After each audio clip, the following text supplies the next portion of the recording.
नमस्कार। इस ब्रीफिंग में शामिल होने के लिए आप सभी का धन्यवाद। जैसा कि आप सभी जानते हैं, 22 अप्रैल 2025 को लश्कर-ए-तैयबा से संबंधित पाकिस्तानी और पाकिस्तान प्रशिक्षित आतंकवादियों ने भारत में जम्मू और कश्मीर के पहलगाम में भारतीय पर्यटकों पर बर्बरतापूर्ण हमला किया। 25 भारतीयों और एक नेपाली नागरिक को कायरतापूर्ण मौत के घाट उतार दिया गया।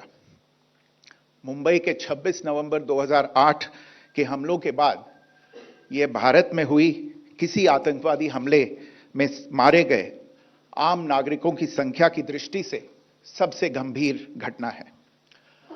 पहलगाम का हमला अत्यधिक बर्बरतापूर्ण था, जिसमें वहां मौजूद लोगों को करीब से और उनके परिवारों के सामने सिर पर गोली मारी गई।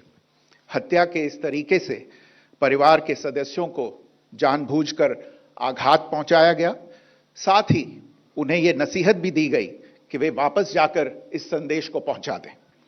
यह हमला स्पष्ट रूप से जम्मू और कश्मीर में बहाल हो रही सामान्य स्थिति को बाधित करने के उद्देश्य से किया गया था। चूंकि पर्यटन फिर से अर्थव्यवस्था का मुख्य आधार बन रहा था, इस हमले का मुख्य उद्देश्य इसे प्रतिकूल रूप से प्रभावित करना था। पिछले वर्ष आप सभी जानते हैं, 2.25 करोड़ से अधिक पर्यटक कश्मीर आए थे।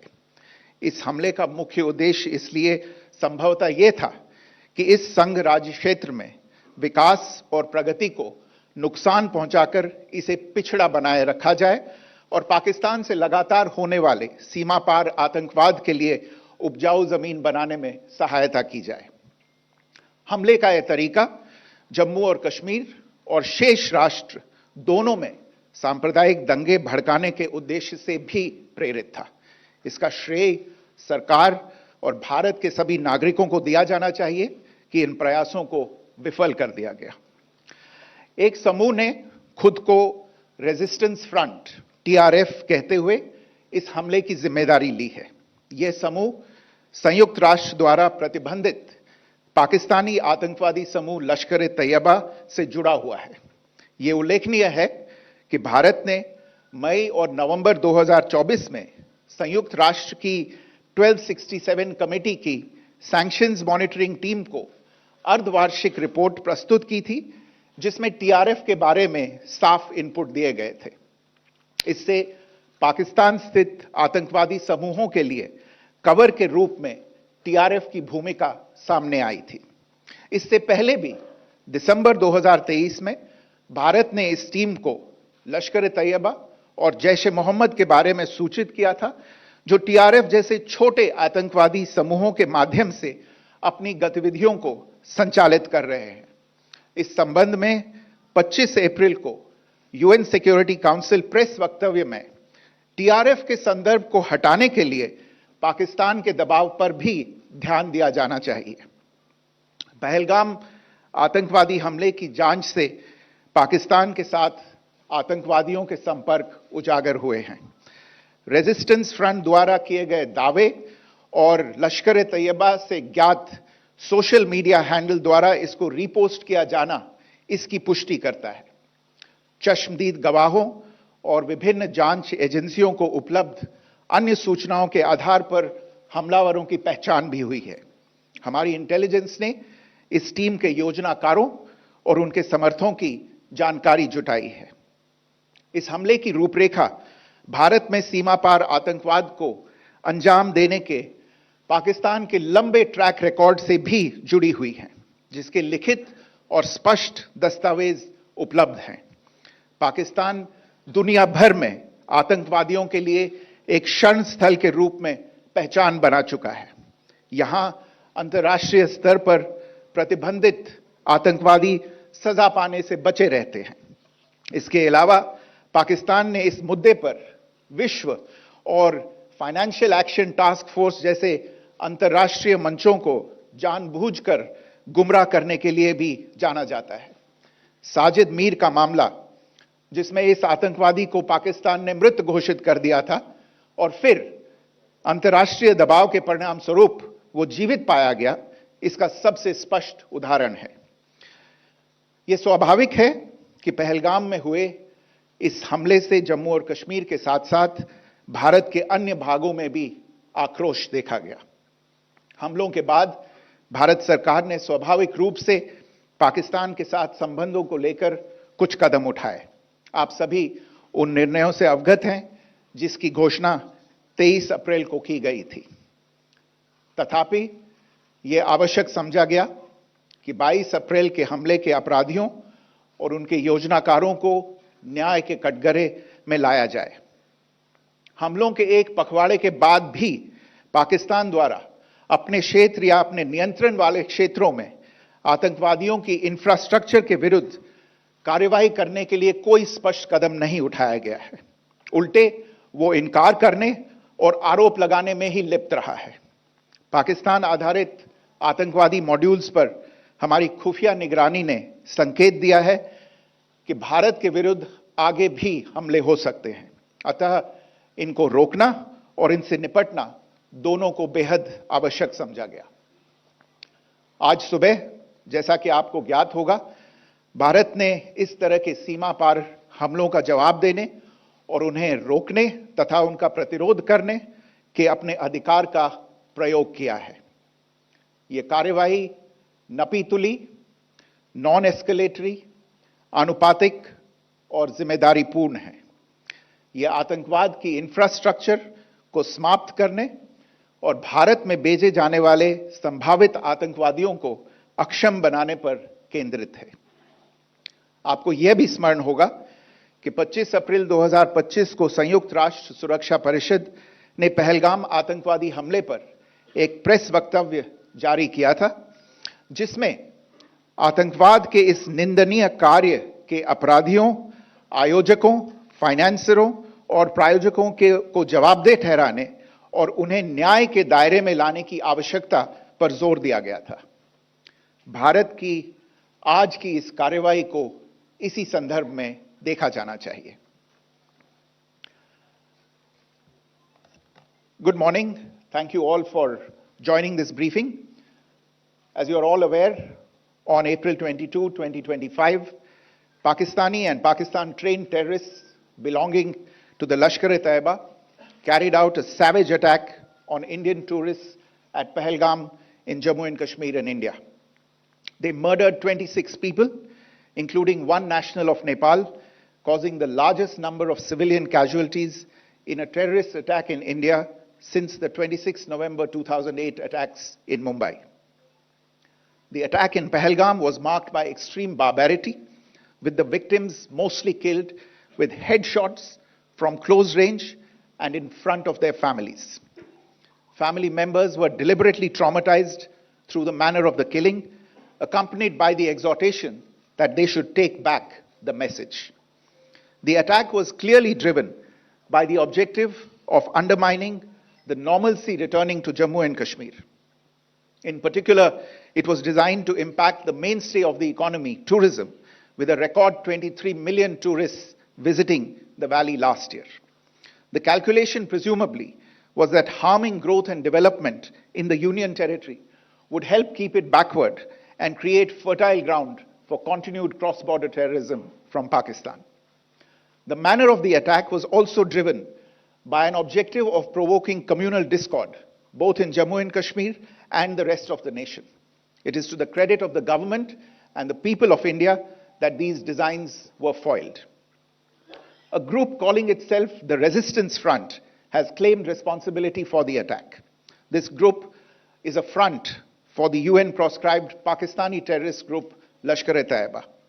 It is notable that India had given inputs about the TRF in the half-yearly report to the monitoring team of the UN's 1267 Sanctions Committee in May and November 2024, bringing out its role as a cover for Pakistan-based terrorist groups.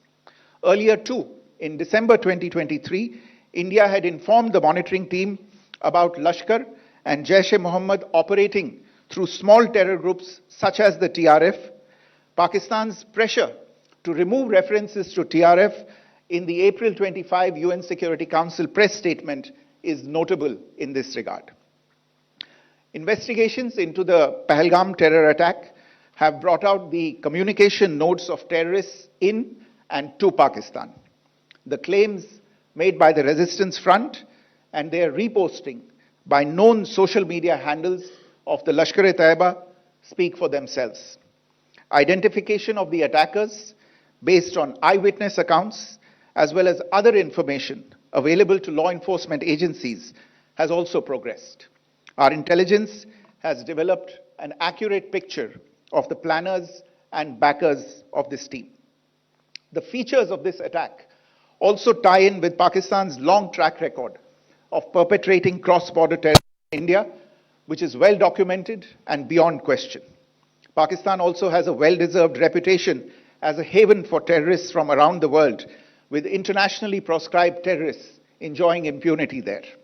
In addition, Pakistan has been known to willfully mislead the world and international forums, such as the Financial Action Task Force, on this issue. The Sajid Mir case, in which this terrorist was declared dead and then, in response to international pressure, brought back to life, found alive and arrested, is the most glaring example. The latest attack in Pahalgam has understandably generated deep anger in Jammu and Kashmir and in other parts of India. Following the attacks, the government of India naturally responded with a set of initial measures relating to our engagement with Pakistan. You're all aware of the decisions that were announced on the 23rd of April.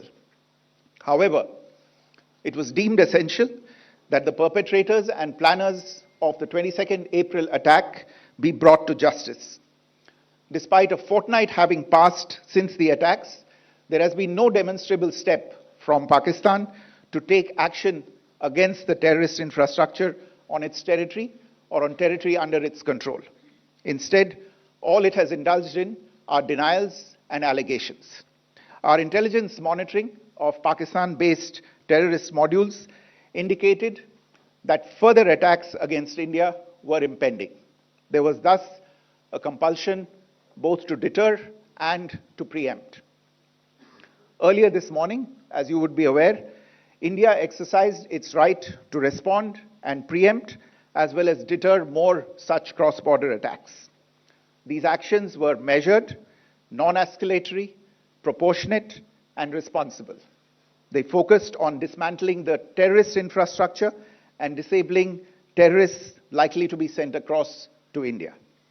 You would also recall that the Security Council on 25th April 2025 had issued a press statement on the Pahalgam terror attack, underlining, and I quote, the need to hold perpetrators, organizers, financiers, and sponsors of this reprehensible act of terrorism accountable and bring them to justice, unquote. India's latest actions should be seen in this context. Joining me for this briefing on our actions earlier this morning are Colonel Sophia Qureshi and Wing Commander Vyomika Singh. I will request them to share some details regarding Operation Sindoor with all of you.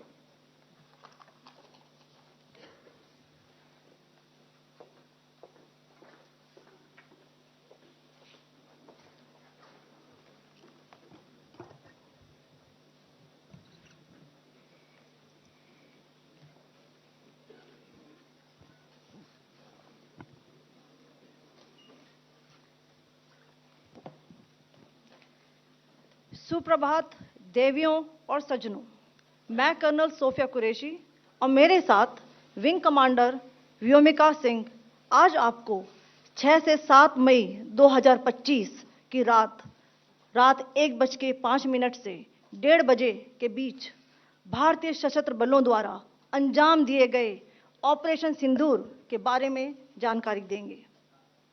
Operation सिंदूर 22 अप्रैल को पहलगाम में हुए विभत्स आतंकवादी हमले के शिकार मासूम नागरिकों व उनके परिवारों को न्याय देने के लिए लॉन्च किया गया था। इस कार्रवाई में 9 टेररिस्ट कैंप्स को टारगेट किया गया और पूरी तरह से इसे बर्बाद किया गया। पाकिस्तान में पिछले 3 दशकों से टेरर इंफ्रास्ट्रक्चर का निर्माण हो रहा है। इसमें recruitment, indoctrination centres, training areas व लॉन्च पैड शामिल थे, जो पाकिस्तान और पाक अधिकृत जम्मू कश्मीर POJK दोनों में फैले हैं। Operation Sindoor was launched by Indian Armed Forces to deliver justice to the victims of Pahalgam terror attack and their families. 9 terrorist camps were targeted and successfully destroyed. Over the last 3 decades, Pakistan has systematically built terror infrastructure. It is a complex web of recruitment and indoctrination centers, training areas for initial and refresher courses, and launch pads for handlers. These camps are located both in Pakistan as well as Pakistan-occupied Jammu and Kashmir areas. Some of the well-known training camps are located, as you can see on the screen. They are distributed from Savai Nala in the north, counting to approximately 21, ending at Bhagalpur to the south.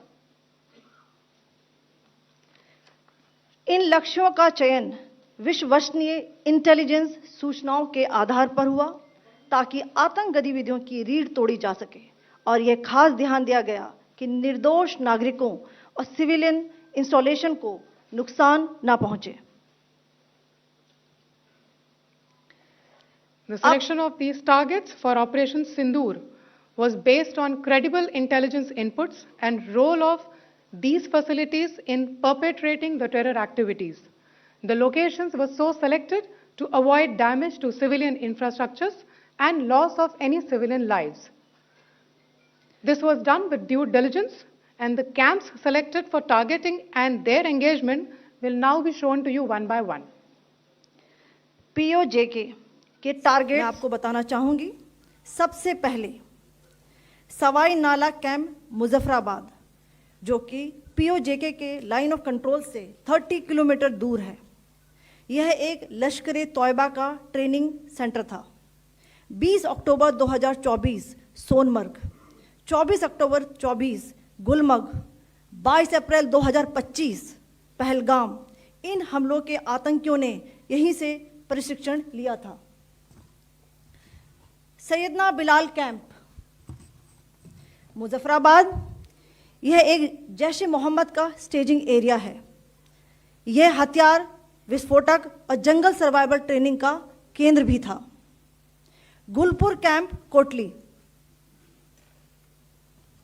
यह LOC से 30 kilometre दूर था। लश्कर तौयबा का base था, जो रजौरी पुंछ में सक्रिय था।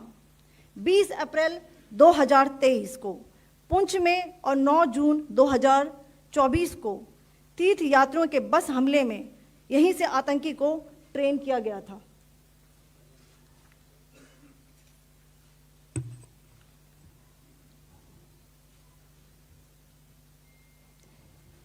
बरनाला कैंप बिम्बर, ये LOC से 9 किलोमीटर दूर है। यहाँ पर हथियार, हैंडलिंग, IED व जंगल सर्वाइवल का प्रशिक्षण केंद्र था। अब्बास कैंप कोटली,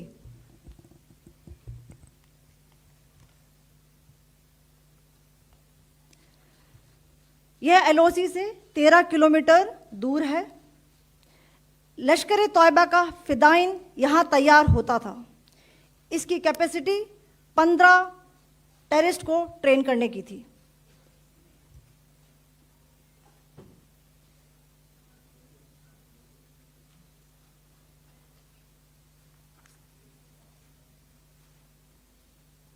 अब मैं पाकिस्तान के अंदर के टारगेट से अवगत कराना चाहूंगी। पहला, सर्जल कैंप सियालकोट, यह अंतर्राष्ट्रीय सीमा से 6 किलोमीटर की दूरी पर है, सांबा कठुआ के सामने।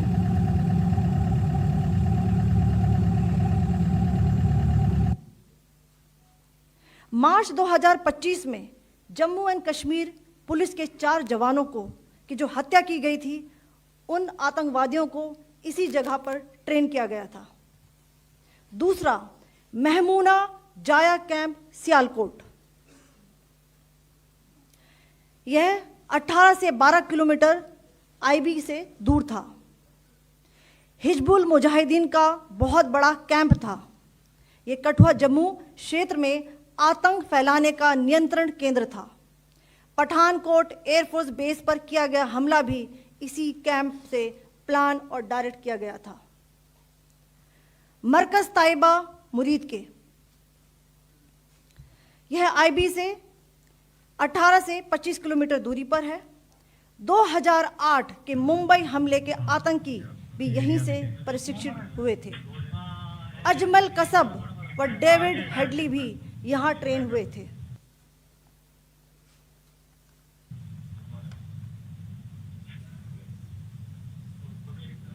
आगे दूसरा आया।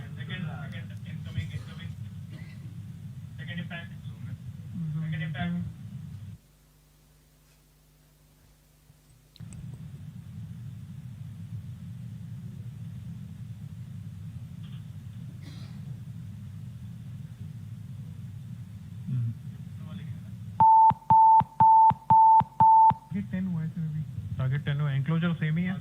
7 it is hit the target. हाँ हाँ।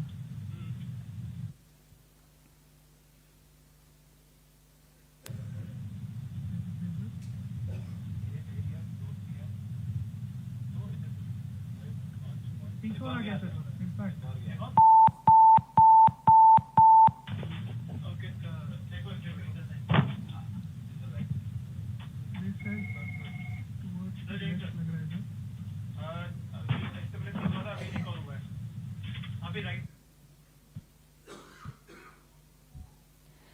मरकज सुभान अल्लाह भावलपुर, यह इंटरनेशनल बाउंड्री से 100 किलोमीटर दूर है। जैश ए मोहम्मद का मुख्यालय था। यहां पर रिक्रूटमेंट, ट्रेनिंग व इंडॉक्ट्रिनेशन का केंद्र भी था। शीर्ष आतंकी अक्सर यहां आते थे। मैं आप सबको बताना चाहती हूं कि किसी भी सैन्य ठिकाने का निशाना नहीं बनाया गया और अभी तक किसी तरह की नागरिक क्षति की रिपोर्ट नहीं है। धन्यवाद। जय Hind. The strike on the terror camps were undertaken through precision capability, as shown to you. A niche technology weapons with careful selection of warheads was ensured so that there will be no collateral damage. The point of impact in each of the target was a specific building or a group of buildings. All the targets were neutralized with clinical efficiency, and the results reiterate the professionalism of the Indian Armed Forces in the planning and execution of their operations. No military establishments were targeted. India has demonstrated considerable restraint in its response. However, it must be said that the Indian Armed Forces are fully prepared to respond to Pakistani misadventures, if any, that will escalate this situation. Jai Hind, and thank you very much. Ladies and gentlemen, friends in the media, I ask your indulgence today in view of the fact that this is still an evolving situation. We will therefore not be able to take questions and answers today, but we will come back for more updates and more briefings shortly. Thank you all very much for joining us this morning. Thank you. Jai Hind.